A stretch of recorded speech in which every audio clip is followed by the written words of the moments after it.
दी ऐसे किसी को भी बताए बिना शादी कैसे कर सकती है। अरमान ने फिर उसी तरह कहा जैसे हमने कि माही ने उसे घूर कर देखा। वह अभी अरमान को कुछ नहीं कह सकती थी, वह सीधा बाथरूम में चली गई।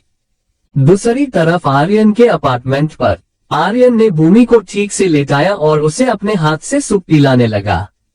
भूमि ने उसके चेहरे को देखकर कहा, हम हमेशा आपके लिए मुसीबत खड़ी करते हैं, ना हमेशा आपको परेशान करते हैं, पर हम क्या करते आप ही बताइए। उस दिन हम दोनों ने शराब पी रखी थी, ना आप होश में थे और ना हम, और उस वक्त हमारा रिश्ता भी कुछ ठीक नहीं था, इसलिए हम वहां से चले गए। आपसे अगल होने के 1 महीने बाद हमें पता चला कि हम प्रेग्नेंट है। उस वक्त हमारे मन में ये ख्याल या भी कि हम आपके पास चले आए, पर मन में एक डर था। आप हमें अपनी सच्चाई बता चुके थे, अपने प्यार के बारे में भी और अपने और शीना के रिलेशन के बारे में भी। हमने सोचा आप पर पहले ही इतनी प्रॉब्लम्स ने डेरा जमा रखा है और हम आपको एक और जिम्मेदारी कैसे दे दे, और फिर भी अगर आपने इस बच्चे को पही अपनाया तो हम कहाँ जाएंगे। यही सब सोचकर हम आपके पास नहीं आए। वहां ढाबे पर जब हमने देखा कि अरमान भाई पर कोई गोली चलाने वाला है तो हम उस तरफ बढ़ गए उन्हें बचाने के लिए। हम एक पल को भूल गए थे कि हम प्रेग्नेंट हैं, पर जब तक हमें यह एहसास हुआ तब तक हम अपने बच्चे को खो चुके थे और यह एहसास हमें गोली लगते ही हो चुका था। अब आप ही बताइए, इसमें हमारी कहीं पर भी कोई गलती थी? उसने अपने मन की सारी बात आर्यन के सामने खोलकर रख दी और आर्यन बस एकटक उसे देख रहा था। उसने शांति से कहा, गलती तुम्हारी नहीं अगली मेरी है। मैं कभी किसी के मन में अपनी इज्जत बना ही नहीं पाया, तभी तो तुम्हारे मन में भी ये ख्याल आ गया कि मैं अपने बच्चे को अपने ही अंश को अपनाऊंगा या नहीं। उसकी बात सुन भूमि को बहुत बुरा लगा, क्योंकि आर्यन सीधा सीधा अब भी उसे ही जिम्मेदार मान रहा था। अभी भूमि कुछ कह पाए कोई हुई कि घर की घंटी बजी। आर्यन ने सूप का बाउल साइड में रखा और दरवाजा खोलने चला गया, और जैसे ही उस पे दरवाजा खोला सामने का नजारा देखकर हैरान रह गया। इधर दूसरी तरफ माही जब रेडी होकर कमरे में आए तो अरमान वहां नहीं था। माही नीचे चली आई तो उसने देखी कि अरमान डाइनिंग टेबल पर उसका वेट कर रहा था और एक औरत लगभग 4045 साल की वह सारा ब्रेकफास्ट डाइनिंग टेबल पर लगा रहा थी। माही उन्हीं के पास चलो गई। अरमान उस वक्त न्यूज पढ़ रहा था। उसने माही की तरफ देखा जिसने व्हाइट टॉप ऊपर रेड समर कोट और डेनिम कैफ्री पहनी थी, पर उसके गले में अरमान का पहनाया वो काला धागा अब भी मौजूद था। अरमान ने उसे बैठने का इशारा किया और माही भी उसकी बगल वाली सीट पर बैठ गई। Chapter 108 chemotherapy. आर्यन के अपार्टमेंट पर जब उसने दरवाजा खोला तो सामने आरव और कांची खड़े थे। कांची पिंक कलर के पंजाबी सूट में थी, हाथ में चूड़ा और मांग में गहरा सिंदूर, गले में मंगलसूत्र। उसे देखकर कोई भी कह सकता था कि उसकी नई नई शादी हुई है। आर्यन उन दोनों को साथ और कांची को ऐसे देख हैरान रह गया। उसने उन दोनों को देखकर कहा, क्या तुम दोनों ने शादी कर ली है? आर्यन की बात सुन कांची ने आरव की तरफ देखा तो आरव ने हाँ में सिर हिलाकर कहा, हम तुझे यही बताने आ रहे थे और पता चला कि भूमि को चोट लगी है, कैसे हुआ ये सब? आरव की बात सुन आर्यन एक लंबी सांस छोड़कर कहता है, अच्छी बात है कि तुम दोनों ने शादी कर ली है। इनफैक्ट मैं तो कब से कह रहा था कि तुम दोनों को अपनी लाइफ में आगे बढ़ना चाहिए, पर अब मुझे तुम दोनों को अंदर ले जाने के लिए गृह प्रवेश कराना पड़ेगा क्या? आर्यन की बात ना आरव के समझ आए और ना कांची के। दोनों ने कंफ्यूज होते हुए कहा, नहीं तो आर्यन ने कहा, तो फिर अंदर आओ ना, इसे बाहर खड़े खड़े पड़ोसियों की तरह क्या हाल चाल पूछ रहे हो? उसकी बात सुन दोनों अंदर आ गए और आर्यन उन्हें भूमि के पास ले गया। दूसरी तरफ अरमान की कार में दोनों हॉस्पिटल पहुंच चुके थे और माही गाड़ी से बाहर निकलने को तैयार ही नहीं थी। उसे डर लग रहा था कि वो सांची से नजरें कैसे मिलाएगी और अरमान उसे बार बार समझा रहा था कि वो सांची को सब कुछ बता चुका है, पर माही तो माही है, वह साफ मना कर रही थी और उसकी इस जिद से अरमान अब इरिटेट हो रहा था। उसने माही को उंगली दिखाते हुए कहा, देखो माही, अगर अब तुम कार से नहीं उतरी ना तो मैं तुम्हें गोद में उठाकर मम्मा के पास लेकर जाऊंगा और ये चीज हमारी शादी की बात से भी ज्यादा ऑकवर्ड फील करवाएगी तुम्हें। तो अब या तो तुम चुपचाप चलो या मैं तुम्हें गोद में उठा के लेके जाऊं। अरमान की बात सुन माही ने रुआंसी शकल बनाकर उसे देखा तो अरमान ने उसे आंखों से ही डराया जैसे कह रहा हो, उठाओ क्या गोद में। माही जल्दी से गाड़ी से उतर गई। दूसरी तरफ से अरमान भी उतरा। उसने गाड़ी लॉक की और दोनों साथ चलने लगे। वह कुछ दूर गए कि पीछे से किसी ने अरमान को पुकारा, अरे बेटे सुनो। अरमान को ये आवाज जानी पहचानी लगी और जैसे ही उसने पीछे मुड़ कर देखा तो वह हैरान रह गया। उसने धीरे से बुदबुदाया, पापा। सामने अभय खड़ा था और उसे देख अरमान की धड़कनें बुलेट ट्रेन से भी तेज भाग रही थी। बचपन में अरमान सबसे ज्यादा क्लोज अभय के था और आर्यन सांची के उसे समझ नहीं आ रहा था कि वो इस वक्त कैसे रिएक्ट करे। वो जाकर अभय को गले लगाना चाहता था पर उसे भूमि के साथ जो हुआ वो याद आ गया। उसके किसी दुश्मन की वजह से भूमि आज उस हाल में थी और अगर किसी को पता चलता कि अरमान की एक पूरी फैमिली है तो वो लोग उन्हें नुकसान पहुंचा सकते थे। अरमान यही सब सोच रहा था कि अभय उसके पास आ गया। उसके हाथ में एक वॉलेट था। उसने वो वॉलेट अरमान को दिखाते हुए कहा, ये आपका वॉलेट है क्या बेटा? अरमान ने पहले अभय को देखा, फिर उस वॉलेट को। अभय उसे खोलकर देखने को हुआ कि अरमान को याद आया कि उसके आईडी वॉलेट में है जिसमें उसका नाम यानी अरमान शेखावत साफ साफ लिखा हुआ है। अभय के वॉलेट खोलने से पहले ही अरमान ने उसके हाथ से वॉलेट छीनते हुए कहा, जी ये मेरा ही वॉलेट है, इसे लौटाने के लिए आपका बहुत बहुत शुक्रिया। उसकी इस बड़ी ही हरकत अभय को अजीब लगी पर उसने कुछ नहीं कहा। उसकी नजर अचानक माही पर पड़ी। उसने माही को देखकर कहा, अरे माहू बेटा आप यहाँ क्या कर रहे हो? सांची से मिलने आए थे क्या? और ये उसने अरमान की तरफ इशारा करते हुए कहा। माही ने अरमान के मुंह से अभय के लिए पापा सुन लिया था और उसे पहले से पता भी था। अचानक उसके दिमाग में एक आइडिया आया और उसने कहा, शेखावत अंकल ये मेरे हस्बैंड है और हमने कल ही शादी की है, हमें आशीर्वाद दीजिए। ये कहकर उसने अरमान का हाथ पकड़ा और उसे लेकर नीचे झुककर अभय के पैर छुए। अरमान ने भी अभय के पैर छुए और हैरानी से माही को देखा तो माही ने धीरे से सिर्फ अरमान सुन सके ऐसे कहा, इतने सालों बाद मिले हैं, अपने पापा का आशीर्वाद भी नहीं लेंगे क्या? माही की बात सुन अरमान के चेहरे पर स्माइल आ गई। अभय ने उन दोनों के सिर पर हाथ फेर कर कहा, अरे खुश रहो पर तुम दोनों ने अचानक ऐसे शादी? अरमान और माही दोनों खड़े हुए और माही ने फिर वैसे ही कहा, वो क्या है ना शेखावत अंकल, मुझे धूमधाम पसंद नहीं है तो हमने मंदिर में नॉर्मल सी शादी कर ली, पर डोंट वरी हम आपको किसी दिन डिनर पर जरूर बुलाएंगे। उसकी बात सुन अभय ने प्यार से उसका गाल थपथपा कर कहा, बिल्कुल पर किसी और दिन, फिलहाल मुझे जाना है, मैं यहाँ बस सांची को छोड़ने ही आया था। माही ने हाँ में सिर हिलाया। अभय ने अरमान के कंधे पर हाथ रखा जो मुस्कुरा रहा था। अभय ने भी वैसे ही कहा, मुस्कुराते रहा करो, बरखुरदार मुस्कुराते हुए अच्छे लगते हो। तभी अरमान की नजर अभय के हाथ पर बने उस टैटू पर पड़ी जो अभय ने उनके जन्म के वक्त बनवाया था, अरमान आर्यन वाला। अरमान के चेहरे पर मुस्कान आ गई और उसने हाँ में सिर हिला दिया। अभय वहां से चला गया। अभय के जाने के बाद माही ने अरमान के चेहरे को देखते हुए कहा, आप उन्हें बता क्यों नहीं देते कि आप ही उनके दूसरे बेटे हैं? अरमान ने अब भी जिस तरफ अभय गया था उस तरफ देखते हुए कहा, बता दूंगा, जल्द ही बता दूंगा। वो माही को लेकर हॉस्पिटल में गया और दोनों सीधा सांची के केबिन में ही गए क्योंकि उनकी अपॉइंटमेंट का टाइम हो चुका था। सांची के केबिन में सांची सामने वाली सीट पर बैठी थी और उसके सामने अरमान और माही बैठे थे। माही को बहुत डर लग रहा था कि सांची उससे शादी के बारे में कोई सवाल ना कर ले, पर सांची ने सच में ऐसा कुछ नहीं किया। उनसे ऐसे बात की शुरुआत की जैसे वह सच में बस उसकी पेशेंट हो और कुछ नहीं। उसने अरमान और माही की तरफ देखकर कहना शुरू किया, सो जैसा कि तुम दोनों जानते हो माही अभी कैंसर के सेकेंड स्टेज पर है, इसका मतलब है अभी भी देर नहीं हुई है। आमतौर पर कैंसर थर्ड स्टेज में बेकाबू हो जाता है, पर माही के मामले में अब तक सब ठीक है। हमारे पास माही के सारे रिपोर्ट्स पहले से है क्योंकि माही का केस जब से उसे पता चला कि उसे कैंसर है तभी मैं ही हैंडल करती आ रही हूँ।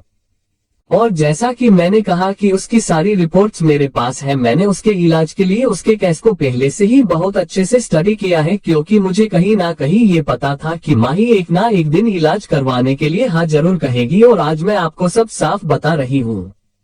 फिलहाल माही की कोई भी रिपोर्ट हमें नहीं चाहिए, वो हमारे पास पहले से है तो हम इलाज शुरू कर सकते हैं और मेरे हिसाब से अगले हफ्ते यानी अगले मंडे से हम इलाज शुरू कर सकते हैं। उस दिन हम फर्स्ट कीमोथेरेपी करेंगे, पर तब तक यानी इस पूरे हफ्ते तुम अपना ठीक से ख्याल रखोगी और अपनी मेडिसिन टाइम पर लोगी क्योंकि कीमोथेरेपी के लिए तुम्हारा स्वस्थ रहना जरूरी है।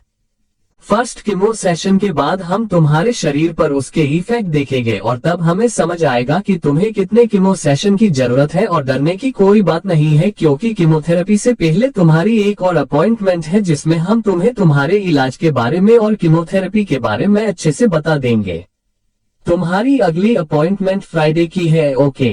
सांची ने अपनी बात खत्म कर माही से पूछा तो उसने हाँ में सिर हिला दिया।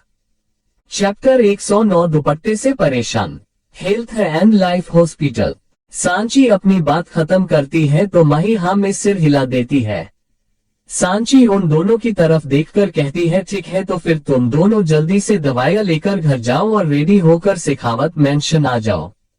उसकी बात सुन अरमान कंफ्यूज होते हुए कहता है शेखावत मेंशन क्यों? क्योंकि आज बसंत पंचमी है और घर में पूजा है तो तुम लोग आ जाओ। मैं तो खुद भी हॉस्पिटल नहीं आने वाली थी पर माही के लिए आ गई। सांची ने अपनी सीट के पीछे से एक बॉक्स निकालते हुए कहा। उसने वो बॉक्स माही को दे दिया और कहा माही तुम ये पहन कर आना और अरमान तुम भी प्लीज पीले रंग के ही कपड़े पहन लेना। उसकी बात सुन दोनों ने हाँ में सिर हिलाया। सांची ने सिर पर टेक लगाकर बैठते हुए कहा अब आर्यन की तो कोई खैर खबर रहती है नहीं जनाब, कब कहा क्या करते हैं किसी को नहीं पता, पर तुम तो आ जाना। सांची की बात सुन अरमान और माही ने एक दूसरे को देखा। फिर अरमान ने सांची को देखते हुए कहा नहीं मम्मा, हम समझते हैं कि वो एक बेफिक्र इंसान है पर ऐसा कुछ नहीं है। वो बहुत समझदार है पर एक गलती वो भी करता है कि वो सोचता है कि वो सब कुछ अकेले संभाल सकता है पर ऐसा नहीं है। वो इन सब को अकेले हैंडल नहीं कर पा रहा है। ऊपर से वो नॉर्मल है पर अंदर ही अंदर वो टूटता जा रहा है। उसे हम सबकी जरूरत है। सांची उसकी बात सुन सीरियस टोन में कहती है क्या हुआ है अरमान? अरमान उससे कुछ नहीं छुपाना चाहता था। उसने सांची को सब कुछ बता दिया और जैसे जैसे सांची ये सब सुन रही थी उसका जैसे दिमाग घूम रहा था। उसने अपने हाथ से अपना सिर सहलाते हुए कहा ओह माय गॉड, इतना सब कुछ होता रहा हमारी पीठ पीछे हमारे बच्चे के साथ और हम में से किसी को भी नहीं पता। मुझे समझ नहीं आ रहा है मैं क्या करूं, कैसे अपने बच्चे की मदद करूं। उसकी बात सुन अरमान ने उसे आश्वासन देते हुए कहा मम्मा आप चिंता मत करिए, सब ठीक हो जाएगा और अगर आप सच में चाहती है कि आप आर्यन की मदद करें तो वो कीजिए जो मैं कहूँ। उसकी बात सुन सांची ने उसकी तरफ देखा तो अरमान ने एक बार माही की तरफ देखा और फिर दोनों को साथ लेकर एक प्लेन बनाया। उसकी प्लेन सुन माही अरमान को ऐसे देखने लगी जैसे वो उसे जानती ही ना हो और सांची ने खुश होते हुए कहा ये तो बहुत अच्छा प्लेन है। अरमान ने एक मुस्कान के साथ कहा तो फिर चलिए मिशन पर्दाफाश शुरू करते हैं। सांची ने मुस्कुराकर अरमान से हाथ मिलाया। फिर अरमान माही को लेकर वहां से चला गया। उसने माही को गाड़ी तक जाने को कहा और खुद उसकी दवाइयां लेने मेडिकल पर चला गया। फिर दोनों घर के लिए निकल गए।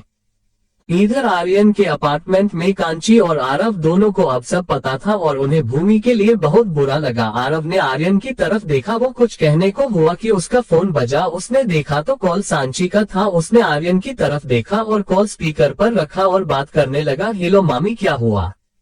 सांची के सामने से आवाज आए आरव कहाँ हो तुम? घर में पूजा है और तुम दोनों भाई लापता हो। आरव को अचानक याद आया कि दिया ने कल ही उसे बताया था कि घर में बसंत पंचमी की पूजा है। उसने कहा हाँ मामी हम सब घर ही आ रहे हैं। हाँ तो मेरा एक काम भी कर दो प्लीज, सांची ने रिक्वेस्ट करते हुए कहा। तो आरव ने कहा हाँ बोलिए ना मामी क्या काम करना है। सांची ने कहा ठीक है तो तुम एक काम करो, आर्यन तो तुम्हारे साथ ही आ रहा है ना, तो तुम दोनों कांची और भूमि को भी ले आओगे। जैसे ही आर्यन और आरव ने सांची के मुंह से कांची और भूमि का नाम सुना दोनों शॉक हो गए। सामने से सांची की आवाज आए अरे तुम दोनों माही को जानते हो ना, मेरी पेशेंट है और अरमान की दोस्त भी बस उसी की बहन है। कांची और उसकी एक फ्रेंड है भूमि। वो क्या है ना माही यहाँ है, नहीं तो मुझे उसके केस के बारे में कुछ डिस्कस करना है और मामला थोड़ा सीरियस है। तो तुम उन दोनों को अपने साथ शेखावत मेंशन ले आओ और घर में पूजा है तो दोनों उसमें भी शामिल हो जाएगी।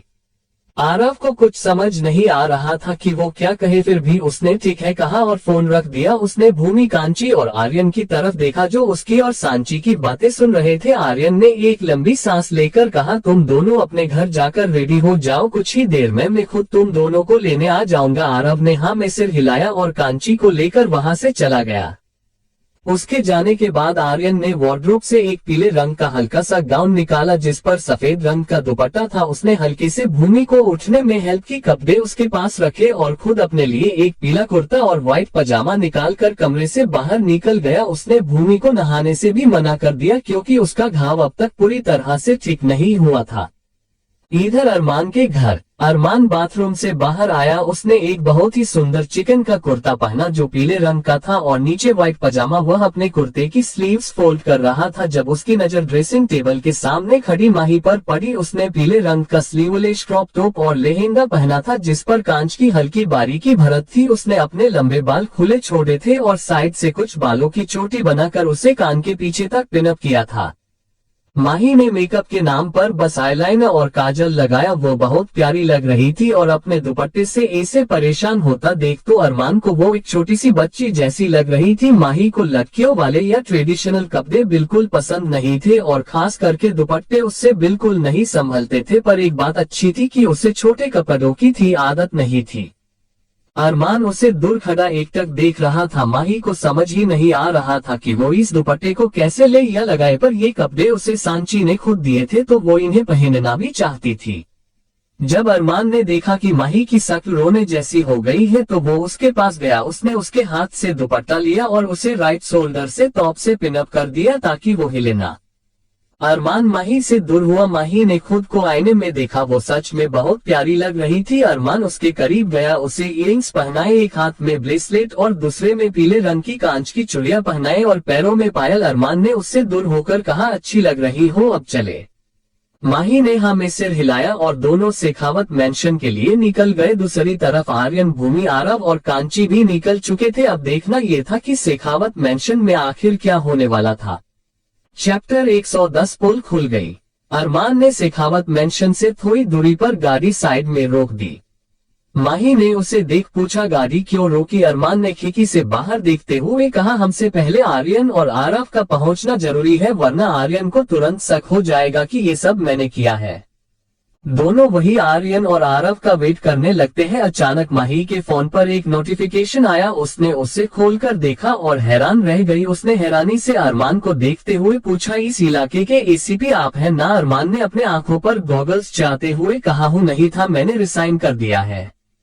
उसकी बात सुन माही चौंक कर कहती है, क्या आपने जॉब छोड़ दी? पर क्यों और कब? अरमान ने उसकी तरफ देखकर शांति से जवाब दिया, भूमि को जिस रात गोली लगी उससे एक दिन पहले। माही ने फिर वैसे ही कहा, पर आपने जॉब क्यों छोड़ दी? आपका तो अभी अभी यहाँ ट्रांसफर हुआ था ना और सब कितना सही चल रहा था और उस दिन तो मीरा ने भी आपको कॉल की थी ना? अरमान ने एक गहरी सांस छोड़ी और कहा, हाँ, मीरा ने मुझे कॉल की थी, पर इसलिए क्योंकि उसे लगा कि मैंने ये फैसला मजबूरी में लिया होगा, पर ऐसा कुछ नहीं है। मेरे पास उस जॉब से भी बड़ी एक जिम्मेदारी है जो मुझे पूरी करनी पड़ेगी और इसीलिए मैंने जॉब छोड़ दी है।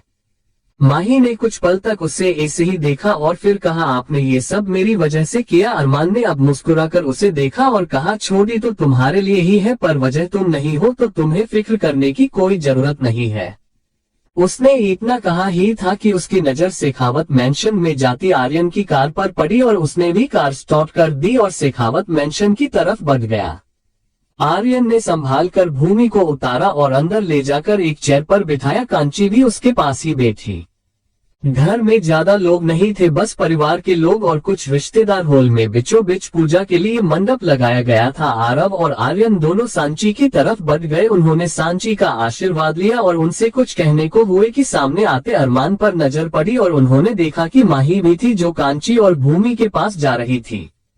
माही को वहां देख कांची ने चौंकते हुए पूछा, तुम यहाँ क्या कर रही हो और वो भी अरमान के साथ? माही ने उनके पास बैठते हुए कहा, वो कल हमारी ट्रेन मिस हो गई, उसके बाद में घर चली आई, पर तू वहाँ नहीं थी तो सोचा तू किसी काम से गई होगी और सुबह फिर डॉक्टर आंटी ने मुझे यहाँ बुला लिया। अरमान आ रहे थे तो मैं भी उन्हीं के साथ चली आई। उसकी बात सुन कांची के पास कुछ कहने को बचा ही नहीं। इधर अरमान भी आर्यन और सब के पास आ गया। आर्यन ने हैरानी से कहा, तू यहाँ क्या कर रहा? इससे पहले कि अरमान कुछ जवाब देता सांची ने कहा, मैंने बुलाया है इसे, अब घर का फंक्शन है तो सब होने चाहिए ना? अरमान उन सब से मिला और उसकी नजर अचानक भूमि पर पड़ी। उसने कहा, मैं भूमि से मिलकर आता हूँ। वो इतना कहकर वहाँ से चला गया और तीनों लड़कियों के पास गया। उसने जाने के बाद सांची ने दूर से ही उस तरफ देखते हुए कहा, अरमान और कांची की जोड़ी कितनी अच्छी लगती है ना? उसकी बात सुन आर्यन और आरव दोनों हैरानी से उसे देखने लगे, पर सांची ने उन दोनों पर ही बिना ध्यान दिए कहा, और तुम दोनों को पता है आज मैंने माही और भूमि को भी यहाँ तुम दोनों से मिलवाने के लिए यहाँ बुलाया है। वो क्या है ना, अभय को माही बहुत पसंद है, तो मैंने सोचा वो अगर इस घर में बहू बनकर आ जाए तो अच्छा रहेगा। और भूमि तो है ही प्यारी बच्ची, एक बार माही ने मिलवाया था, वो आरव के लिए बेस्ट है क्यों?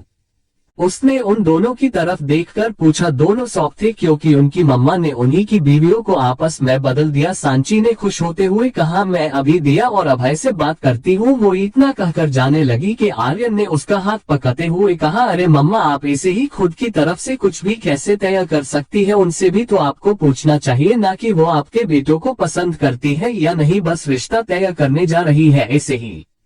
आर्यन को भागता देख सांची मन ही मन हंसी और उसने कहा, अरे मैंने उन सब से पूछा था कि उन्हें शेखावत फैमिली के बेटे कैसे लगते हो, तो तीनों ने कहा था कि बहुत अच्छे, और बच्चों मैंने सोच समझकर ही जोड़ियां बनाए हैं। अब देखो, कांची सबसे बड़ी तो अरमान भी सबसे बड़ा, माही को अभय बड़े पसंद करते हैं तो वो उसे खुद की बहू ही बनाना चाहेंगे, तो उसकी शादी आर्यन से। और आरव मेरा प्यारा बच्चा सबकी इज्जत करता है और इतना अच्छा है, तो उसके लिए उसी के जैसी भूमि। आर्यन ने जल्लाते हुए कहा, बिल्कुल नहीं, अरे आरव और भूमि का कोई मेल ही नहीं है। सांची ने भी अपनी जिद पर अड़ने हुए कहा, तुम्हें कुछ पता नहीं है, मेरी आंखों से देखो तो पता चलेगा कि उसकी आंखों में आरव के लिए कितना प्यार है। अब दोनों माँ बेटे बहस पर उतर आए और एक ही सुर में यानी बहसें करते हुए बोल रहे थे। आर्यन, अरे उसकी आंखों में आरव के लिए कोई प्यार नहीं दिखता। सांची, क्यों नहीं दिखता है? आर्यन, क्योंकि भूमि उससे प्यार नहीं करती। सांची, तो किससे करती है? आर्यन, मुझसे। सांची, वो तुमसे प्यार क्यों करेगी भला? क्योंकि वो मेरी वाइफ है। इस बार आर्यन ने ऊंची आवाज में कहा, जो सब ने सुना, और आर्यन को खुद को भी एहसास हुआ कि वो कब से क्या बोले जा रहा है। उसने एक नजर अपने आसपास दौड़ाई, सब उसे ही देख रहे थे। फिर उसने सांची की तरफ देखा। सांची ने उससे अपनी नजरें हटाए और आरव को तरेरते हुए कहा, अब तुम अपने बारे में खुद बताओगे या इसे ही उगलवाऊं? उसने जल्दी से कहा, नहीं नहीं, ये सच है कि कांची मेरी वाइफ है और हमने कल ही शादी की है। आरव की बात सुनकर तो दिया और हर्षद दोनों का मुंह खुला का खुला रह गया। अभय भी सोच में पड़ गया, क्योंकि सांची ने उससे कहा था कि माही और उसके पति का उसके केबिन में ही किसी बात को लेकर झगड़ा हो गया है, तो बस ये सब नाटक करके उनका झगड़ा सॉल्व करना है। पर यहाँ तो कुछ और ही शुरू हो गया था। अभय आगे आया और उसने आर्यन और आरव को अपने सामने बुलाया। दोनों जाकर उसके आगे नजरें झुकाए खड़े हो गए। अभय ने बस एक सवाल किया, क्या तुम दोनों ने जो अभी कहा वो सच है? दोनों ने हाँ में सिर हिलाया। पर इससे पहले कि अभय कुछ बोलता, आर्यन ने कहा, मैं अच्छे से जानता हूँ मुझे यहाँ फंसाने वाले का नाम, और अब मैं भी उसकी पोल सबके सामने खोलना चाहूंगा। उसने ये बातें अरमान की तरफ देखकर कही। किसी को कुछ समझ नहीं आया, सब उसे ही देख रहे थे। और उसने कहा, शुरू किया, बचपन से ही मैं उसे फंसाता था और खुद बचकर निकल जाता था, पर आज उसने मुझे फंसा दिया और खुद चुपचाप खड़ा है। नहीं बेटे, तेरा भी नाम रोशन होगा और तू भी। उसने इतना कहा ही था कि अरमान ने पीछे से आकर एक हाथ उसके गले में डाला और दूसरे हाथ से उसका मुंह बंद किया। पर आर्यन ने उसका हाथ हटाते हुए मुश्किल से कहा, पापा ये अरमान। अरमान ने उसके मुंह पर फिर हाथ रखा और कहा, आर्यन अब तू पीटेगा। उन दोनों को ऐसे एक दूसरे के साथ भाइयों की तरह लगता देख जो बात किसी को दिखाई नहीं दे रही थी वो अभय को दिखाई दे गई। उसने चिल्लाकर कहा, रुक जाओ दोनों। चैप्टर 111 निहाल शेखावत। शेखावत मेंशन। अभय की आवाज सुन दोनों रुक गए। अभय अरमान के सामने आया। उसने कुछ पल अरमान को देखा और फिर कहा, तुम अरमान हो? ऐसा लग रहा था जैसे उसने पूछा नहीं बल्कि बताया हो। अरमान कुछ कहने को हुआ कि अभय ने कहा, सिर्फ हाँ या ना में जवाब देना। अभय काफी गुस्से में लग रहा था। अरमान कुछ कहता इससे पहले ही उसका फोन बजा। उसने देख तो कॉलर आईडी पर सिर्फ दिल बना हुआ था। जैसे ही उसने ये देखा उसके चेहरे के भाव बदल गया। उसने फोन को देखते हुए अभय से कहा, सॉरी सर, पर मैं आपसे बाद में बात करता हूँ। इतना कहकर अरमान वहां से जाने लगा, पर अभय ने उसका हाथ पकड़कर वापस खींचा, जिस वजह से फोन अरमान के हाथ से छूटकर जमीन पर बिछे कारपेट पर गिरा और शायद टच होने की वजह से कॉल अटेंड भी हो गई और स्पीकर भी ऑन हो गया और किसी ने इस बात पर ध्यान नहीं दिया। अभय ने अरमान को गुस्से से घूरते हुए कहा, पहले जो पूछा है उसका जवाब दो, तुम अरमान हो? अरमान ने कुछ नहीं कहा, वह बस जमीन को देख रहा था। अभय माही के पास गया और कहा, तुमने शादी की है ना? उससे पति है ना तुम्हारा? तो बताओ नाम क्या है तुम्हारे हस्बैंड का? माही ने कुछ नहीं कहा, वो बस अरमान को देख रही थी। अभय कुछ कहने को हुआ कि अरमान ने कहा, हाँ मैं ही अरमान हूँ, अरमान शेखावत। जैसे ही उसने ये कहा अभय ने हैरानी से उसे देखा। वो उसके पास चला आया, उसकी आंखें हल्की नम हो गई और उसने अरमान की कॉलर पकड़कर कहा, तो क्यों नहीं बताया? हाँ क्यों नहीं बताया? तुम्हारा ये चेहरा कैसे बदला और कहाँ थे तुम इतने साल? में तुम्हें नहीं पहचान पाया तो क्या तुम भी मुझे भूल गए? अभय की आंखों में आंसू थे। अरमान कुछ कहने को हुआ कि किसी बच्चे की आवाज आई, पापा दादू को बताए ना कि आपकी कोई गलती नहीं है। सबने एक साथ जमीन पर पड़े फोन की तरफ देखा। ये आवाज उसकी थी जो सामने यानी फोन की दूसरी तरफ था एक बच्चा। उसने फिर कहा, पापा दादू को बताए कि आपके साथ क्या हुआ है। अगर सच में वो आपके पापा हैं तो वो भी आपकी तरह बेस्ट होंगे और वो जरूर मान जाएंगे। आप उन्हें बताए कि आपके साथ क्या क्या हुआ है। अरमान ने जाकर जल्दी से फोन हाथ में लिया और कहा, निहाल जब तक मैं वापस कॉल ना करूं तब तक प्लीज कॉल मत करना। अरमान ने इतना कहकर कॉल कट कर दी। सब उसे ही हैरानी से देख रहे थे।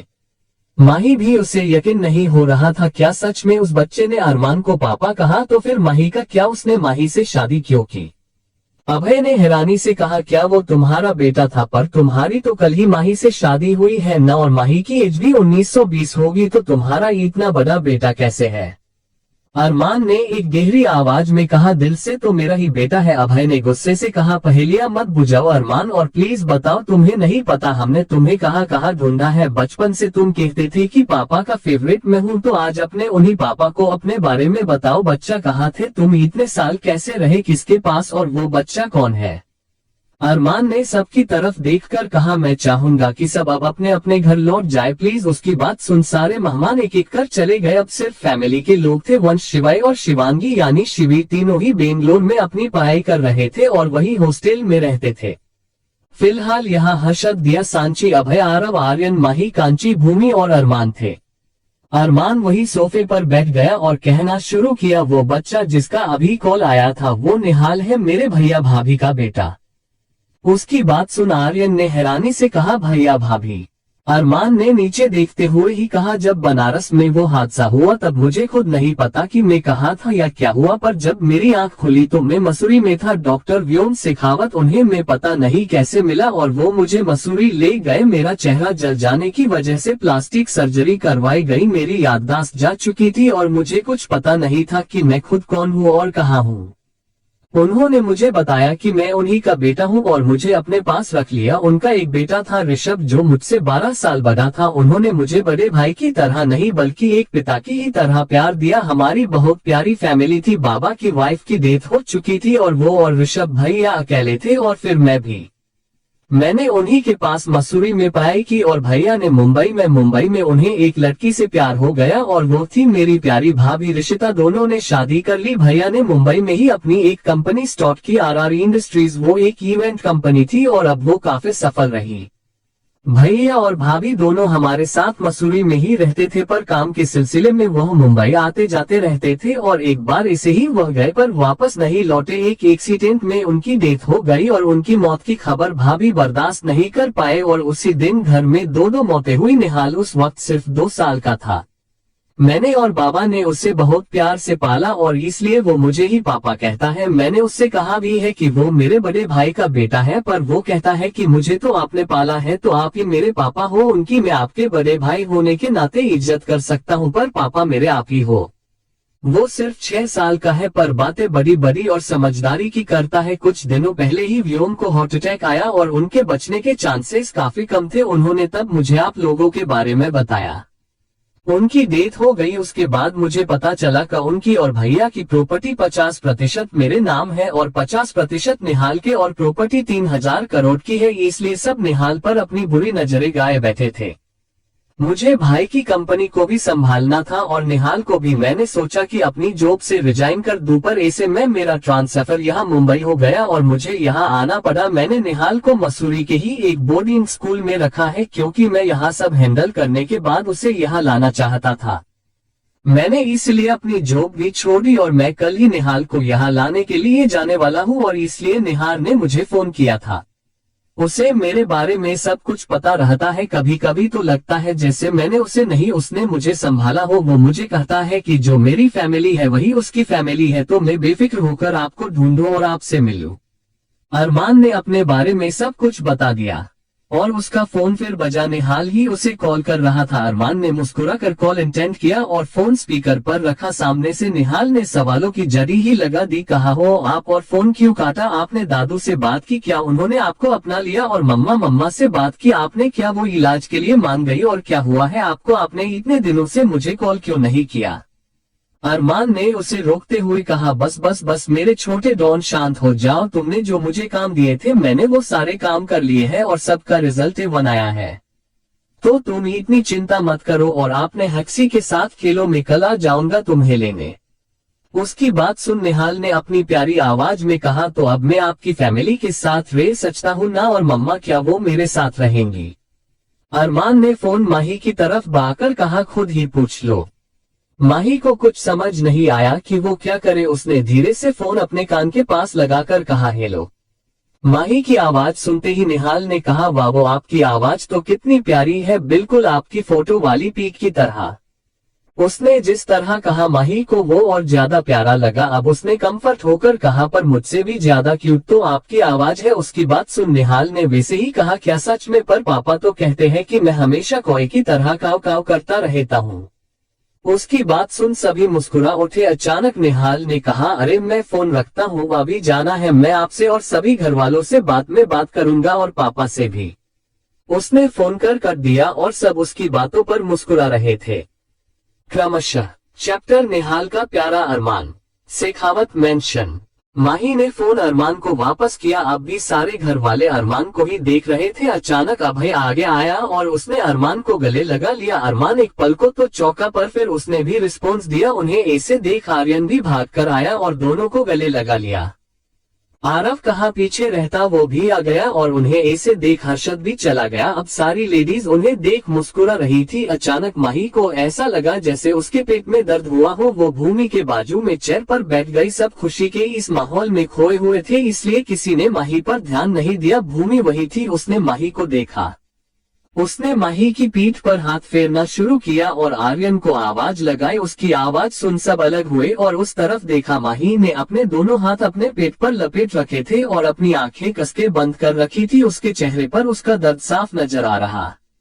उसे ऐसे देख अरमान उसकी तरफ भागा और सब अरमान के पीछे। अरमान ने जाकर माही को थाम लिया। उसने उसके गाल को थपथपाते हुए कहा, माही क्या हुआ? दर्द हो रहा है? सांची जल्दी से वहां आए। उसने माही को चेक किया और आर्यन से अपना बैग मंगवाया। सांची ने जल्दी से माही को इंजेक्शन दिया और कुछ ही देर में माही शांत हो गई। उसने ऐसे ही अरमान को गले लगाए रखा। सांची ने अरमान से कहा, अरमान एक काम करो, माही को ऊपर कमरे में ले जाओ। उसने ये कहा ही था कि माही ने ठीक से बैठते हुए कहा, नहीं मुझे नहीं जाना कहीं भी, मुझे तो आगे की कहानी सुननी है। उसकी बात सुन सब उसे कंफ्यूज होकर देखने लगे। तो माही ने कहा, मतलब सवालों के जवाब कांची दी ने आरव से शादी क्यों की? इतने में ही अभय ने कहा, हाँ अच्छा याद दिलाया। अब सब बताओ कि तुम तीनों ने इसे अचानक शादी क्यों की? घर वालों को बताते तो वो कोई तुम्हारी लव स्टोरी के विलेंस नहीं थे, तो अब बताओ। सब ने एक एक करके अपनी अपनी कहानी सुनाए। आखिर में सारे बड़ों ने अपना अपना फैसला सुनाया। दिया ने कहा, आर्यन ने तो एक अच्छा काम ही किया है, मतलब उस शादी को अपनाया जो उसकी मर्जी से हुई तक नहीं। पर अरमान और आरव, तुम दोनों ने बहुत गलत किया है। एक बार घर पर बता ही देते कि शादी कर रहे हैं, पर नहीं जल्दी बढ़ी थी ना? हर्षद ने कहा, हाँ मैं भी दिया की बात से सहमत हूँ और आर्यन को भी ये बात छुपानी नहीं चाहिए थी।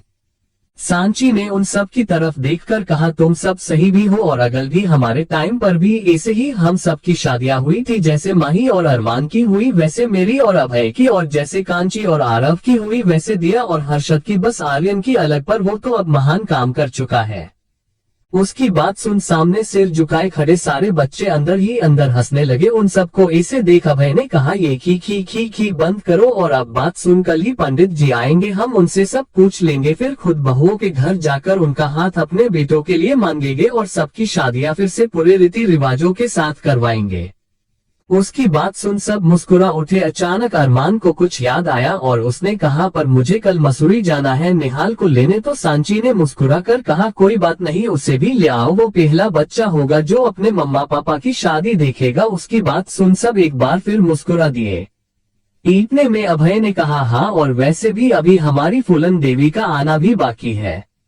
अरमान उसकी बात समझ नहीं पाया और उसने कहा कौन। आर्यन उसके पास बैठते हुए कहता है पापा की लाडली और इस घर की बूंदी। उसकी बात सुन सब हंसने लगे तो आरव ने कहा सौम्या आ रही है। अरमान ने फिर कहा सौम्या कौन। आर्यन ने उसके कंधे पर हाथ रखकर कहा तू नहीं जानता, जब बनारस वाला हादसा हुआ तब वो मम्मा के पेट में थी और सारा ड्रामा देख रही थी, पर कला रही है वो हम सब पर बम फोने। अरमान ने सांची की तरफ देखा तो उसने हाँ में सिर हिलाया। अरमान ने फिर कहा पर वो थी कहा। इस बार अभय ने कहा बेंगलोर में पढ़ाई कर रही थी और कल वो और सारे भाई बहनें यानी वंश शिवाय शिवांगी सब आ रहे हैं। उसकी बात सुन अरमान ने कुछ नहीं कहा, बस मुस्कुरा दिया। इतने में उसका फोन फिर बजा। उसने देखा तो निहाल ही उससे फोन कर रहा था। उसने एक बार ऊपर की तरफ देखा और कॉल अटेंड कर ली और उठाते ही कहा अगर बिना बात की बकवास की ना तो मैं तुम्हें कल लेने नहीं आऊंगा। सामने से किसी बड़े की आवाज आए अरमान बाबा हम यहाँ ऋषभ भैया के मुंबई वाले घर में हैं, पर आप कहाँ हो। अरमान उसकी बात सुन खड़ा हो गया और उसने कहा क्या तुम लोग यहाँ आ गए हो सामने से। फिर निहाल ने कहा आए तो नहीं है, पर अगर आपने जो कहा वो किया ना तो मैं बद्री भैया को भी बिना बताए वहाँ आ जाऊंगा। उसकी बात सुन अरमान ने जल्दी से कहा नहीं नहीं निहाल, तुम यहाँ तब तक नहीं आओगे जब तक मैं खुद वहाँ नहीं आता हूँ। कि अरमान की आवाज बात करते करते धीमी हो गई। जब निहाल ने ये महसूस किया तो उसने कहा अरे चिल देव, मैं वहाँ नहीं आऊंगा और ना ही आपके बगैर कहीं जाऊंगा। आप फिक्र मत कीजिए, बस जल्दी आ जाए। I miss you so much.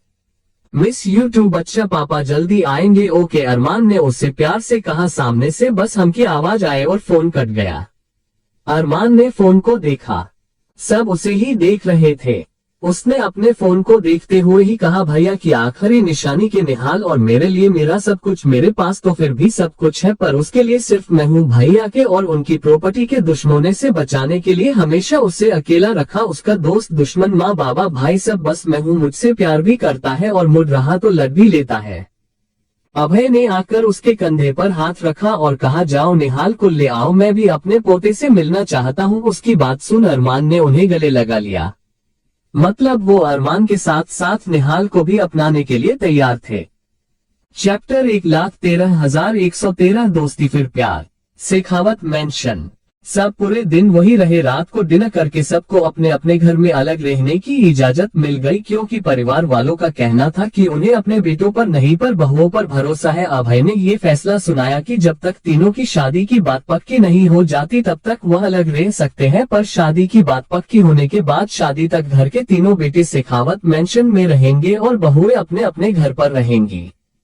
सब ने ये बात मान ली और अपने अपने घर की तरफ निकल गए। माही और कांची दोनों के लिए ये अच्छा था कि मिता अपने काम के चलते अजमेर गई हुई थी और एक हफ्ते बाद यानी माही के फर्स्ट कीमो सेशन के दिन ही आने वाली थी, तो दोनों बहनें इतने दिन अपने अपने पति के साथ रह सकती थी। आर्यन के अपार्टमेंट पर घर आने के बाद से ही आर्यन काम में लगा हुआ था। इन दिनों इतना कुछ हो गया था कि उसने कुछ किया ही नहीं। वो अपने डिजाइन्स तैयार कर रहा था और भूमि बेड पर बेटी न जाने कब से उसे ही देख रही थी। उसने कुछ साचा और आर्यन को पुकारा, सुनिए। आर्यन अपने काम में था, उसने बिना उसकी तरफ देखे बस हम कहा तो भूमि ने कहा यहाँ आए। आर्यन ने जब ये सुना तो उसने मुड़कर भूमि को देखा। वो भूमि के पास गया और उसके पास बैठकर उसके पेट को छूते हुए कहा क्या हुआ, दर्द हो रहा है कहीं। भूमि ने ना में सिर ही लाया तो आर्यन ने कहा फिर। भूमि ने उसके हाथों को अपने हाथ में लेकर हल्की आवाज में कहा सब ठीक हो रहा है धीरे धीरे, क्या हम भी अपना रिश्ता ठीक कर सकते हैं। आर्यन ने उसे सवालिया नजरों से देखा तो भूमि ने फिर कहा हर स्टोरी में पहले लड़का और लड़की मिलते हैं, थोड़ी नोकझोंक, थोड़ा झगड़ा और दोस्ती होती है, धीरे धीरे प्यार होता है और फिर शादी होती है। पर हमारे केस में सब उल्टा हुआ है, पहले शादी फिर दोस्ती और फिर प्यार। भूमि इतना कहते कहते रुक गई। उसे एहसास हुआ कि उसने क्या कह दिया है। असल में उसने अपने प्यार का इजहार कभी आर्यन से किया ही नहीं था। आर्यन ने हमेशा उसे सब बताया था और आर्यन के बारे में जानकर कभी भूमि की हिम्मत ही नहीं हुई कि वो अपने दिल की बात उसे कहे। ये बात आर्यन खुद भी जानता था कि भूमि उससे प्यार करती है, वो भी करता था, पर जैसे भूमि ने कभी नहीं कहा वैसे उसने भी कभी नहीं कहा।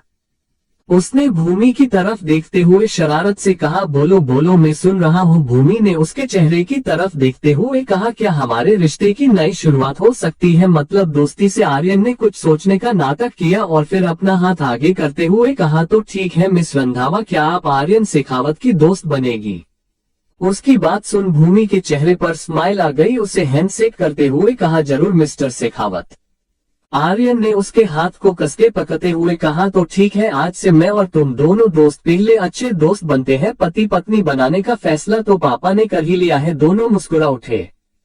दूसरी तरफ आरव के घर कांची चेंज करके अभी ही बाहर आई थी। उसने देखा आरव बैठा फाइल्स पढ़ रहा था। उसने आरव के पास जाते हुए कहा, आप इतनी रात को काम कर रहे हैं? आरव ने उसकी तरफ एक बार देखा और कहा, हाँ, कुछ दिनों से ये जो चल रहा था दिमाग पर बहुत लोड था, कुछ किया ही नहीं। अब बहुत सारा वर्क लोड है, बहुत काम पेंडिंग पड़ा है।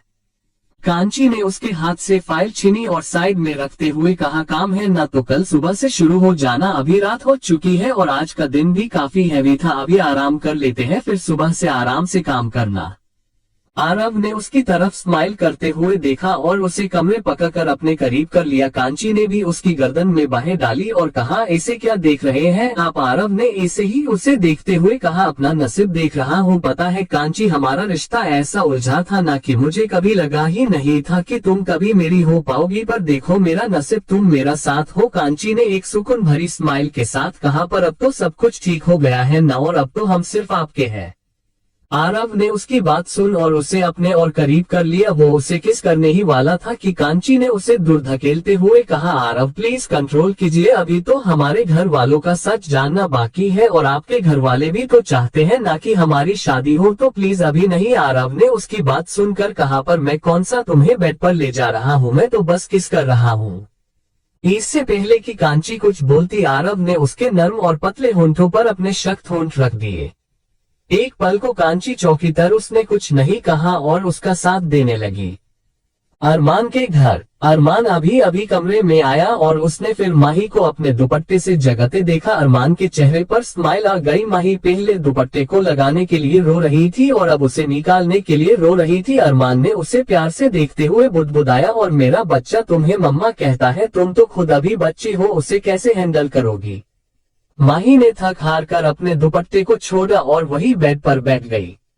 अरमान उसकी तरफ बढ़ा। माही ने उसे किसी बच्चे की तरह मुंह बनाकर देखा। अरमान ने उसे खड़े होने का इशारा किया। माही रोने जैसा चेहरा बनाकर अरमान के सामने खड़ी हुई। अरमान उसका दुपट्टा निकालने लगा।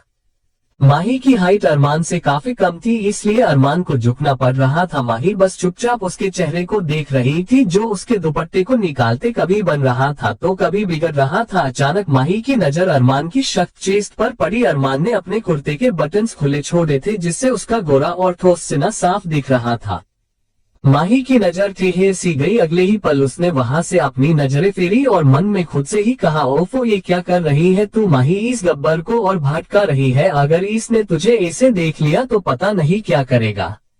माही अपने ही ख्यालों में थी जब अरमान ने उसका दुपट्टा उससे अलग कर दिया। उसने माही को देखा जो किसी सोच में डूबी हुई थी। अरमान ने उसकी कमर में हाथ डाले और उसे अपने करीब खींच लिया। माही उसके सीने से टकरा गई और उसे होश आया। उसकी सांसें एक पल को बही गई, क्योंकि अरमान के हाथ उसकी खुली कमर पर थे, जो उसी के क्रॉप टॉप से हल्की दिख रही थी।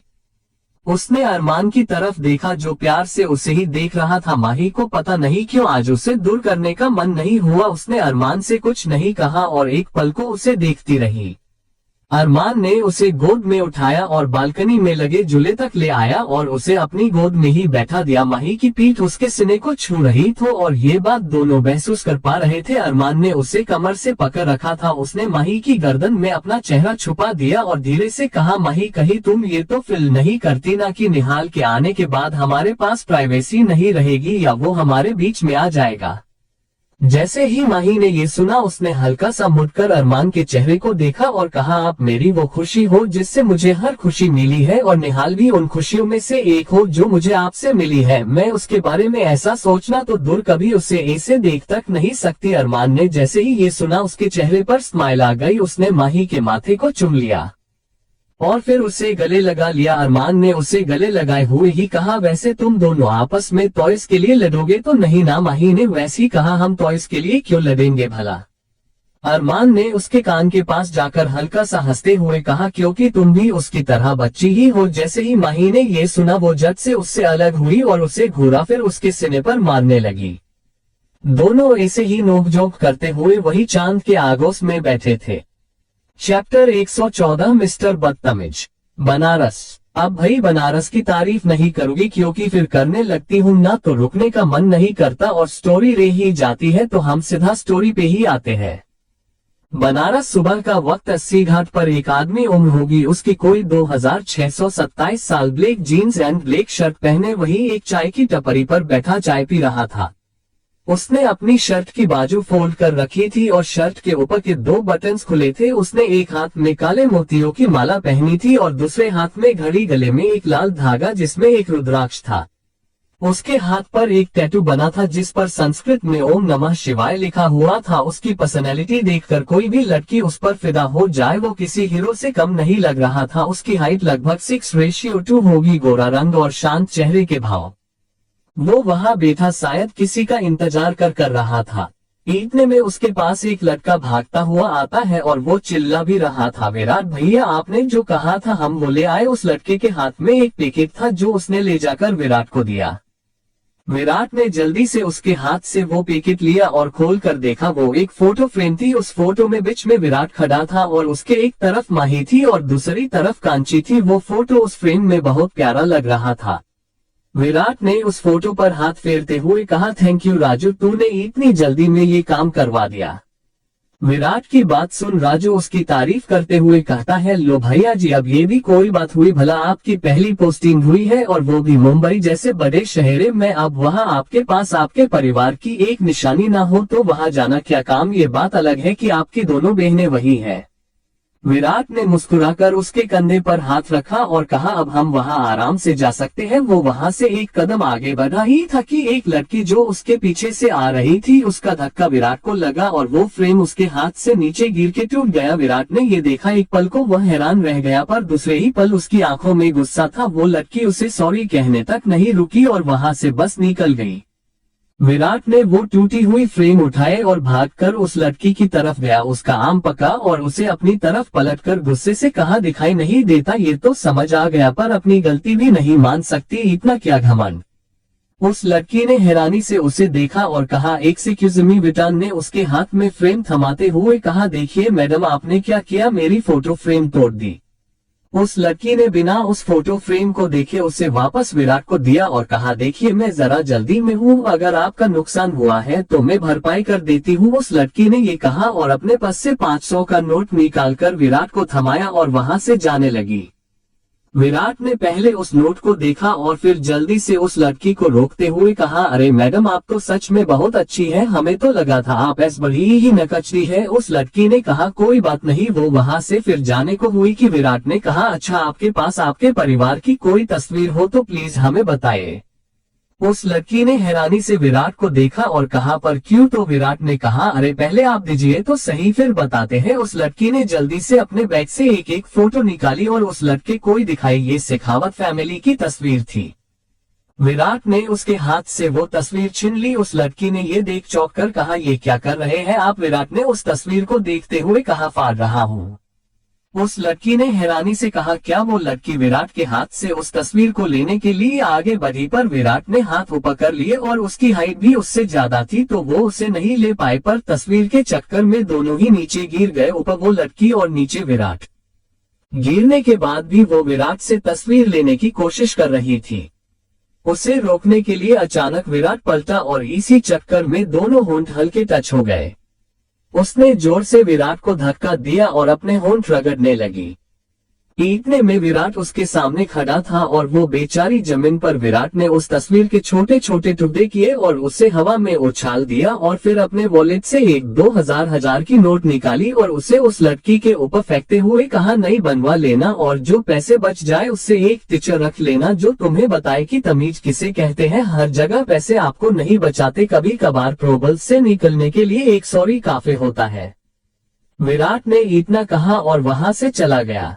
वो लड़की गुस्से में उसे जाते हुए देखती रही और मन में सोचा, हमारी ये मुलाकात मैं कभी नहीं भूलूंगी, मिस्टर बदतमीज। इतने में उसके पास शिवाय, शिवांगी और वंश आ जाते हैं और उसे ऐसे जमीन पर बैठा देखकर कहते हैं, सौम्या दी आप ऐसे जमीन पर क्यों, क्या हुआ है। जी हाँ, ये हमारी सौम्या थी, यानी अभय और सांची की बेटी। दिखने में बिल्कुल सांची जैसी, पर बिहेवियर कितना सांची से मिलता है ये तो वक्त ही बताएगा। सौम्या खड़ी हो गई और अपने कपड़े झटकते हुए कहा, कुछ नहीं हुआ है, तुम सब चलो जल्दी, आज की आखिरी ट्रेन है मुंबई की, वो भी छूट गई तो 2 दिन यही रुकना पड़ेगा। वो सबको लेकर वहाँ से चली गई। इधर राजू ने विराट से कहा, विराट भैया, जितना हमें पता है आप परिवार की बहुत इज्जत करते हो, फिर चाहे वो आपका परिवार हो या किसी और का कोई फर्क नहीं पड़ता, तो आपने उस लड़की के परिवार की फोटो ऐसे ही फाड़ दी। विराट ने उसके कंधे पर हाथ रखा और कहा, नहीं रे राजू, मैं ऐसा नहीं कर सकता। मेरी परिवार की फोटो पर सिर्फ दरारें आई तो मुझे इतना गुस्सा आ गया, मैं उसके परिवार की फोटो को कैसे फाड़ सकता हूँ। विराट ने अपने जेब से वो फोटो निकालते हुए कहा, उस फोटो को देख। राजू ने आंखें बड़ी करके कहा, अगर फोटो यहाँ है तो आपने अभी वहाँ पर क्या फाड़ा। उसकी बात सुन विराट ने कहा, जब उसने मुझे धक्का दिया तब मैंने मौका देखकर ये फोटो अंदर रख दी और वहाँ से बस एक कागज उठाकर फाड़ा, पर वो मैडम इतने गुस्से में थी कि उसे कागज और फोटो के बीच का फर्क ही समझ न आया। इससे लोग जो अपने पैसों का घमंड दिखाते हैं, मुझे उन लोगों से सख्त नफरत है। मैंने बस उसे सबक सिखाने के लिए ये किया, पर मेरा कोई हक नहीं है इस तस्वीर को फाड़ने का। विराट उस तस्वीर को देखते हुए कहता है, मुंबई। सुबह से ही अरमान मसूरी गया था निहाल को लेने और शाम की ही फ्लाइट से वापस भी आने वाला था। माही ने उसकी गैर हाजिरी में पूरे घर को अच्छे से क्लीन किया और एक बच्चे के रहने के लिए डेकोरेट किया। उसने सोचा था कि अरमान जल्दी ही आ जाएगा, पर रात के 10 बज चुके थे और अभी तक अरमान नहीं आया था। वो ये सब सोच ही रही थी कि बाहर गाड़ी रुकने की आवाज आई। माही समझ गई कि ये अरमान ही था। वो भागकर बाहर आई। उसने देखा कि अरमान के कंधे पर एक बच्चा है, शायद वो सो रहा था। अरमान ने उसे शॉल से कवर करके रखा था, तो माही को वो किसी भी एंगल से नहीं दिख रहा था। अरमान उसे लेकर अंदर की तरफ आया। माही ने उसे देखकर स्माइल की और धीरे से कहा, मैं ले लूं। अरमान ने भी वैसे ही कहा, नहीं सो गया है, अब बस इसे बेडरूम में ले चलना है। अरमान निहाल को लेकर बेडरूम में गया और उसे हल्के से बेड पर लेटा दिया। उसके साथ एक आदमी और था। माही उसे देख समझ गई कि ये शायद बद्री भैया है। उन्होंने निहाल का बैग बेडरूम में रखा और वहां से बाहर आ गए। माही ने अब बेड पर सो रहे उस बच्चे को देखा और बस देखती ही रह गई। दूध जैसा गोरा रंग, हल्के ब्राउन और ब्लैक बाल जो थोड़े बड़े थे और उसकी आंखों तक आ रहे थे। वो सोते हुए बहुत मासूम लग रहा था। माही को उस पर बड़ा प्यार आ रहा था, पर अफसोस कि वो सो रहा था। माही ने निहाल को ही देखते हुए पूछा, आप तो जल्दी आने वाले थे, इतने लेट कैसे हो गए। अरमान ने निहाल के पैरों से सैंडल्स खोलते हुए कहा, क्योंकि मुझे लगा था ये चलने के लिए रेडी होगा, पर वहाँ जाकर पता चला कि इसने बद्री भैया को सामान पैक ही नहीं करने दिया। मेरे इंतजार में तो बस इसकी तैयारियां करवाने में इतना वक्त लग गया। अरमान उसकी शर्ट के बटन्स खोलते हुए कहता है, माही बैग से इसका नाइट सूट निकाल दो प्लीज। माही ने हाँ में सिर हिलाया और निहाल का नाइट सूट ले आए। दोनों ने मिलकर निहाल के कपड़े चेंज करवाए, फिर उसे अच्छे से ब्लैंकेट ओढ़ा दिया। माही ने अब अरमान से पूछा, आप दोनों ने खाना खाया या नहीं। अरमान ने हाँ में सिर हिलाया और कहा, हमने तो खा लिया, पर तुमने खाया और दवाइयाँ ली अपनी। माही ने हाँ में सिर हिला दिया। माही थोड़ी देर वही रुकी और फिर कहा, ठीक है तो फिर मैं चलती हूँ। वो कमरे से बाहर निकलने को हुई कि अरमान ने कहा, कहाँ जा रही हो। माही ने बाहर की तरफ इशारा करते हुए कहा, दूसरे कमरे में आप और निहार यहाँ सो जाए। अरमान ने उसकी बात सुनकर कहा, उसकी कोई जरूरत नहीं है, यही सो जाओ, क्योंकि तुम्हारे पास बस आज का मौका है इसके साथ सोने का, वरना सुबह उठते ही कहेगा मैं कोई बच्चा हूँ जो आपके साथ सोऊंगा, मुझे मेरा कमरा चाहिए। अरमान ने निहाल की एक्टिंग करते हुए कहा। माही उसकी बात सुन मुस्कुरा दी और जाकर दूसरी तरफ लेट गई। दोनों निहाल के आजू बाजू सो गए और निहाल ने सोते हुए माही की तरफ करवट की और उसे पकड़ लिया। माही ने भी उसे गले लगाया और सो गई और दूसरी तरफ से अरमान ने निहाल को गले लगा लिया। Chapter 115 brown eyes. अरमान के घर। छोटा सा निहाल अपनी आंखें मलता हुआ उठा और अचानक उसने किसी की आवाज सुनी। उसने उस तरफ देखा, ये आर्यन था। उसने निहाल को ऐसे देखकर अपने दोनों हाथ आपस में मिला लिए और बड़े प्यार से कहा, हाय कितना प्यारा है। उसने निहाल के करीब जाकर ध्यान से उसे देखते हुए कहा, अरे वाह, तुम्हारी आंखें तो ब्राउन कलर की है और कितनी बड़ी बड़ी भी। उसने निहाल के गालों को छूते हुए कहा, और बिना मुस्कुराए या बिना हंसे भी तुम्हारे गालों में डिंपल पड़ रहे हैं, तुम तो सच में एक एंजल हो। अगर निहाल की जगह कोई और बच्चा होता तो वो आर्यन की इस बड़ी ही हरकतों से अब तक डर चुका होता, पर ये तो निहाल था सबसे अलग और खास। उसने अपने छोटे छोटे हाथ आर्यन के चेहरे पर रखे और उसे दूर करते हुए अपनी प्यारी सी आवाज में कहा, आप कौन है और पापा कहाँ है। आर्यन को उसकी बोली सुन उस पर और ज्यादा प्यार आ रहा था। उसने निहाल को गोद में उठा लिया और उसे बाथरूम की तरफ ले जाते हुए कहा, आपके पापा आ रहे हैं। और रही मेरी बात तो मैं आपका प्यारा आर्यन चाचू हूँ, आपको पता है मैं आपके पापा से सिर्फ 5 मिनट छोटा हूँ। उसने निहाल के कपड़े उतारे, उसके लिए बबल बाथ तैयार किया, उसे अच्छे से नहलाया और फिर एक टॉवल में लपेटकर बाहर ले आया। बाहर आरव उसके कपड़े निकाल कर बैठा था। उसने कहा, आए निहाल, आपके आरव चाचू आपको तैयार कर देते हैं। आरव और आर्यन ने मिलकर उसे तैयार किया और उसे लेकर नीचे आ गए। वो दोनों निहाल से बातें करे जा रहे थे, पर निहाल ने अब तक एक शब्द भी नहीं कहा था। जब नीचे आए तो वहां भूमि और कांची नाश्ता रेडी किए बैठी थी। उन्होंने भी निहाल को अपना अपना इंट्रोडक्शन दिया और निहाल को नाश्ता करवाया। वो सब निहाल से काफी प्यार से बात कर रहे थे, पर निहाल वो शायद उनसे बोर हो रहा था क्योंकि वो उन्हें जानता ही नहीं था। तभी उसकी नजर अंदर आते बद्री पर पड़ी। वो भागकर उसके पास गया। उसे देख बद्री भैया उसके पास बैठ गए और उसे हाथ के ही इशारे से पूछा, क्या हुआ। तो निहाल ने उनके कान में कुछ कहा और बद्री भैया सभी को अजीब नजरों से देखने लगे। निहाल को बस अरमान चाहिए था जो उसे कहीं दिखाई नहीं दे रहा था। वो पूरे घर को अपनी बड़ी बड़ी आंखों से देखने लगा कि कहीं से तो उसे अरमान आता दिख जाए, पर ऐसा कुछ नहीं हुआ। उसकी बड़ी बड़ी आंखों में आंसू भर आए। वो रोने ही वाला था कि गार्डन से किसी के गाने की आवाज आए और निहाल उस आवाज में खोते हुए उसी तरफ चल दिया। कभी यादों में आऊं, कभी ख्वाबों में आऊं, दो तेरी पलकों के शाये मैं आकर जिले मिलाऊं, मैं वो खुशबू नहीं जो हवा में खो जाऊं। निहाल जब गार्डन में आया कि एक लड़की हल्की पिंक कलर की अनारकली ड्रेस में वहां गाना गा रही थी। वो शायद पेंटिंग बना रही थी। उसका चेहरा दूसरी तरफ था। ना निहाल को उसकी पेंटिंग दिखाई दे रही थी और न ही उस लड़की का चेहरा। वो उसके और करीब गया। आरव, आर्यन, कांची और भूमि भी उसके पीछे थे। हवा भी चल रही है मगर तू ही नहीं है। फिजा रंगी बनी है, कहानी कह रही है, मुझे जितना भुलाओ मैं उतना याद आओ। अचानक माही को महसूस हुआ जैसे किसी ने पीछे से उसका दुपट्टा पकड़ा हो। उसने पीछे मुड़कर देखा तो निहाल को देखकर उसके चेहरे पर स्माइल आ गई। उसने निहाल को प्यार से देखा और गोद में उठा लिया। अब निहाल ने वो पेंटिंग देखी। ये पेंटिंग उसकी और अरमान की थी। दोनों एक दूसरे को गले गलाए सो रहे थे।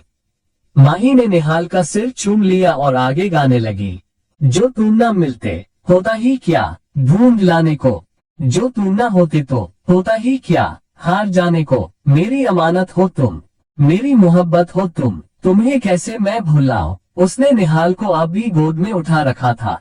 अचानक निहाल ने स्माइल की और उसके चेहरे के वो डिम्पल्स और गहरे हो गए। उसे देख माही के चेहरे पर भी स्माइल आ गई। उसने एक और बार निहाल का चेहरा चूम लिया। निहाल ने अपने छोटे छोटे हाथों में उसका चेहरा थामा और उसके गाल पर किस करते हुए कहा, मम्मा। माही उसके मुंह से इस शब्द को ही तो सुनना चाहती थी। उसने निहाल को गले लगा लिया। वहां खड़े सबके चेहरे पर स्माइल आ गई। निहाल ने माही को कभी नहीं देखा था, पर फिर भी उसने माही को पहचान लिया। माही उसे घर के अंदर ले आए और अब निहाल ने बोला, आर्यन चाचू आप मुझे गोद में ले लो। आर्यन ने जल्दी से उसे गोद में लिया और कहा, शुक्र है तू कुछ बोला तो सही, वरना मुझे तो लगा था कि हमें देखकर तुझे गहरा सदमा लगा है।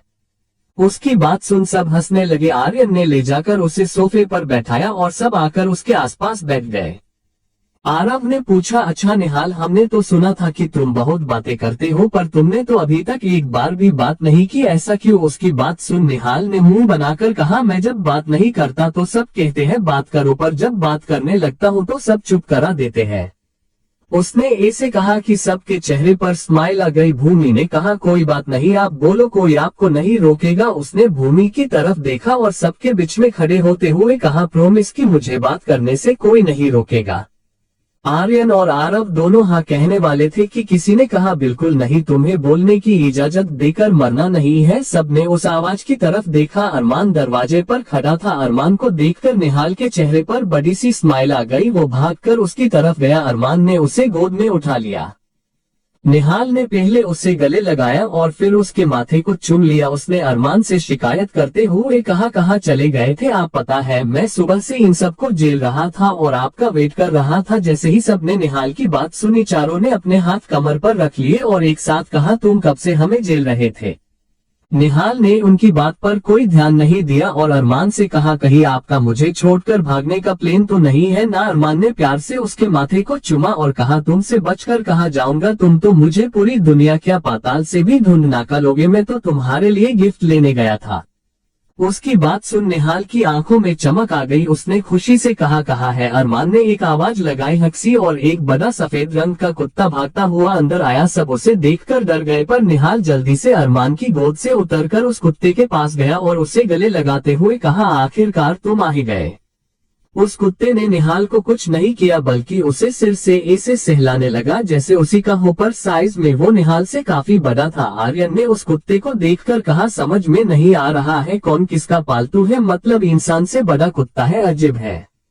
अरमान ने निहाल को उस कुत्ते से दूर किया और कहा, निहाल हक्सी को अभी आराम करने दो, वो थक कर आया है ना, तुम मेरे साथ चलो। उसने उसे गोद में उठाया और सब की तरफ देखकर आंखों से कुछ इशारा किया। सब उसके साथ ऊपर चले आए। माही ने एक रूम का गेट खोला, उस गेट पर भी एक स्माइली बना हुआ था। अरमान उसे लेकर अंदर गया और जैसे ही निहाल ने वो कमरा देखा, उसकी आंखें चमक उठी। उसने कहा, ये मेरा कमरा है। वो अरमान ने उसे नीचे उतार दिया। इस कमरे का wallpaper white and sky blue था। छोटा बेड जो जमीन से ज्यादा ऊंचा नहीं था और रूम का थीम डोरेमोन पर था। उस कमरे को निहाल के लिए बनवाया था, मतलब एक बच्चे के कंफर्ट को ध्यान में रखकर। निहाल बहुत खुश लग रहा था और वो सब प्यार से उसे देख रहे थे।